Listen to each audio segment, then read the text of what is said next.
ನಮಸ್ಕಾರ. ನಾನು D B Siddapura ಅಂತೇಳಿ ಅಧ್ಯಕ್ಷರು ಜಿಲ್ಲಾ ಕುರುಬರ ಸಂಘ ಬಾಗಲಕೋಟೆ.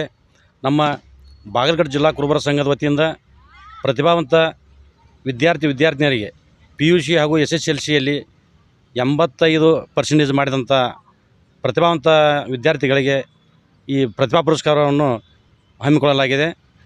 ಅದು ಸ್ಥಳ ನವನಗರ ಕಲಾಭವನ ನವನಗರ ಬಾಗಲಕೋಟೆಯಲ್ಲಿ ಈ ಕಾರ್ಯಕ್ರಮವನ್ನು ಹಮ್ಮಿಕೊಳ್ಳಲಾಗಿದೆ. ಆದ ಕಾರಣ ಎಲ್ಲ ಪ್ರತಿಭಾವಂತ ವಿದ್ಯಾರ್ಥಿನಿಯರು ದಿನಾಂಕ 25/8/2024 ಮುಂಜಾನೆ 10:30 ಗಂಟೆಗೆ ಈ ಕಾರ್ಯಕ್ರಮಕ್ಕೆ ಆಗಮಿಸಿ ಈ ದಾಖಲಾತಿಗಳನ್ನು ತಮಗೆ ಈಗಾಗಲೇ ಮುನ್ಸೂಚನೆಯಲ್ಲಿ ಹೇಳಿದ್ದೆವು, ಆ ದಾಖಲೆಗಳನ್ನು ತೆಗೆದುಕೊಂಡು ಬಂದು ಈ ಕಾರ್ಯಕ್ರಮಕ್ಕೆ ಎಲ್ಲರೂ ಹಾಜರಾಗಬೇಕಂತ ತಿಳ್ಕೊಂಡು ಹೇಳಿ ನಾನು ವಿನಂತಿ ಕೇಳ್ಕೊತೀನಿ.